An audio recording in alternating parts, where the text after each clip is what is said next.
Hello बच्चों, welcome back to your fun learning Friday with Diwakar Sharma, जहां हम हर छोटे छोटे बायोलॉजी के फन फैक्ट्स को समझते हैं और ऐसे क्वेश्चंस के बारे में डिस्कस करते हैं जिनका आंसर हमें पता ही नहीं होता या हमने कभी सोचा ही नहीं होता। तो आज हम लोग बेसिकली इस बारे में बात करने वाले हैं कि यार जो हमारा लहू है यानी जो हमारा खून है उसका कलर हमेशा लाल ही क्यों होता है, यानी कि why our blood colour is red. और क्या ऐसे कुछ ऑर्गेनिजम्स भी हैं जिनका कलर ब्लड का रेड नहीं किसी दूसरे कलर का होता है? क्या आपने इस बारे में सोचा? जानना चाहेंगे? चलिए इसको समझते हैं। तो अब जब मैंने आपसे इस तरीके का क्वेश्चन पूछा तो आप में से मैक्सिमम लोग बोलेंगे कि हाँ हाँ सर, बड़ा आसान है, हमारा ब्लड का कलर लाल इसीलिए होता है क्योंकि हमारे पास रेड ब्लड सेल होते हैं। टटना, ठीक है भाई, तुम्हें आता है। लेकिन अगर मैंने ये क्वेश्चन पूछा कि रेड ब्लड सेल रेड क्यों होते हैं, तो अब आप में से कुछ लोग बोलेंगे कि सर हीमोग्लोबिन नाम की एक चीज होती है और उसकी वजह से रेड ब्लड सेल रेड होते हैं। बहुत बढ़िया। लेकिन अगर मैं आपसे पूछूं कि हीमोग्लोबिन भी रेड ही कलर का क्यों होता है, तो कभी सोचा है इस बारे में? चलिए इसको समझने की कोशिश करते हैं। तो बेसिकली होता यह है कि हमारे ब्लड के अंदर जो सबसे ज़्यादा मिलते हैं उनको हम बोलते हैं आरबीसी, यानी कि रेड ब्लड कॉर्पसल्स। इन्हें सेल्स ना कह के हम कॉर्पसल्स कहना पसंद करते हैं क्योंकि मैच्योर आरबीसी जो होती हैं मैमल्स की यानी हमारी, उनके अंदर न्यूक्लियस नहीं होता। यानी बेसिकली हम करते ये हैं कि इतने बड़े सेल के अंदर से न्यूक्लियस की जगह भी हटा लेते हैं ताकि हमें और खाली जगह मिल जाए और ठूस ठूस के उसके अंदर हम बहुत सारा हीमोग्लोबिन भर दें। जितना ज़्यादा हीमोग्लोबिन होगा उतना ज़्यादा ऑक्सीजन कैरी कर पाएगा हमारा ब्लड। तो होता यह है कि हमारी जो आरबीसी होती है उसके अंदर हमें एक चीज़ मिलती है जिसको हम लोग बोलते हैं हीमोग्लोबिन। ये देखिए, तो आरबीसी के अंदर हमको एक चीज़ मिलती है जिसे हम बोल रहे हैं हीमोग्लोबिन। अब अगर इस हीमोग्लोबिन वर्ड को हम थोड़ा सा घूर के देखें कि तो कहना क्या चाह रहा है, तो ये बोलेगा कि भैया इतना ना घूरो, हम बता रहे हैं कि हम जो है एक हीम ग्रुप से मिलके बने हैं और तो और हमारे अंदर एक ग्लोब्यूलिन प्रोटीन होता है। ग्लोब्यूलिन प्रोटीन, क्या आपको पता है ये जो ग्लोब्यूलिन प्रोटीन होता है ये प्रोटीन का एक क्वाटरनरी स्ट्रक्चर है जिसमें 2 अल्फा और 2 बीटा सब यूनिट जुड़ती हैं। लेकिन इसके बारे में हम किसी और क्लास में बात करेंगे।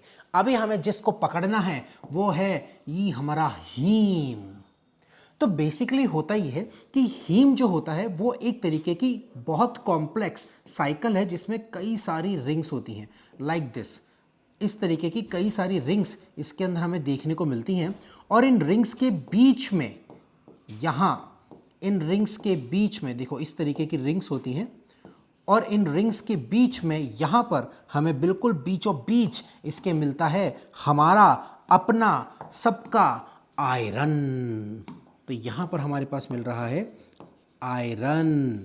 और क्या आयरन मेटल फॉर्म में रहता है यानी उसके एटॉमिक फॉर्म में? नहीं, ये आयरन +2 की फॉर्म में रहता है और यहाँ पर से लोन पेयर को एक्सेप्ट करता है। तो बेसिकली ये जो मैंने एक ग्रुप बनाया ना बच्चों, इसे ही हीम कहते हैं।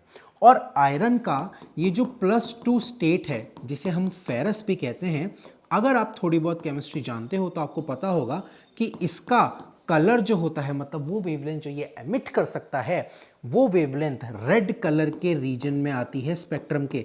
यानी कि ये जो हमारे पास आयरन है वो भी हीम ग्रुप के अंदर, उसकी वजह से हमारा ब्लड रेड कलर का होता है। था ना इंटरेस्टिंग? इसीलिए हमें जनरली कहा जाता है कि ब्लड में आयरन की कमी हो गई है। एक्चुअली ब्लड की कमी is directly proportional to the RBC की कमी और आरबीसी की कमी is directly proportional to the haemoglobin की कमी और हीमोग्लोबिन की कमी को ही दूसरी लैंग्वेज में आयरन की कमी कहा जाता है। तो आयरन की डेफिशिएंसी से खून की कमी हो जाती है। इसका मतलब यह है कि आयरन की डेफिशिएंसी से अल्टीमेटली आरबीसी कम होने लग जाती हैं क्योंकि आरबीसी के अंदर हमें हीमोग्लोबिन भरना है और हीमोग्लोबिन में हीम बनाने के लिए हमें हमारी डाइट में आयरन की ज़रूरत है। था ना इंटरेस्टिंग? अब बात यह है कि क्या सारे के सारे ऑर्गेनिजम्स का कलर लाल होता है? खून का भाई, ऑर्गेनिज्म का नहीं, खून का। सबका होता है क्या? नहीं। चलिए आज मैं आप लोगों को कुछ इंटरेस्टिंग फैक्ट्स बताता हूँ। क्या आप लोग जानते हैं कि हमारे पास कई ऐसे ऑर्गेनिजम्स हैं जिनके खून का कलर लाल नहीं होता। जैसे फॉर एग्जांपल ये हमारा 8 हाथों वाला दोस्त जिसको हम बोलते हैं ऑक्टोपस। अगर आप लोग बायोलॉजी जानते हो तो आपको पता होगा कि ऑक्टोपस सेफेलोपोड मोलस्का में आता है। मोलस्का मतलब वो ऑर्गेनिजम्स जो कि समुद्र में रहते हैं, मरीन वाटर में जनरली, और उनके पास एक कैल्शियम का शेल होता है, जैसे पिंगटाड़ा जिससे मोती निकलते हैं, है ना, या फिर शंख बजाते हैं ना हम लोग मस्त एकदम, ठीक है, वही। तो बिल्कुल ऑक्टोपस जो होता है ना बच्चों, उसके ब्लड के अंदर, ऑक्टोपस के ब्लड के अंदर हीमोग्लोबिन नहीं, हीमोसाइनिन मिलता है। और इस हीमोसाइनिन की वजह से इसका जो ब्लड होता है वो ब्लू कलर का होता है। सोचो कितना मस्त लगे ना, अगर थोड़ा सा कट जाए और ब्लू ब्लू कलर का खून निकले, कितना अलग दिखेगा। ऐसे ही कुछ एंटार्क्टिक आइस फिशेस होती हैं जिनके अंदर कलरलेस ब्लड होता है, इसका मतलब उनमें हीमोग्लोबिन ही नहीं होता।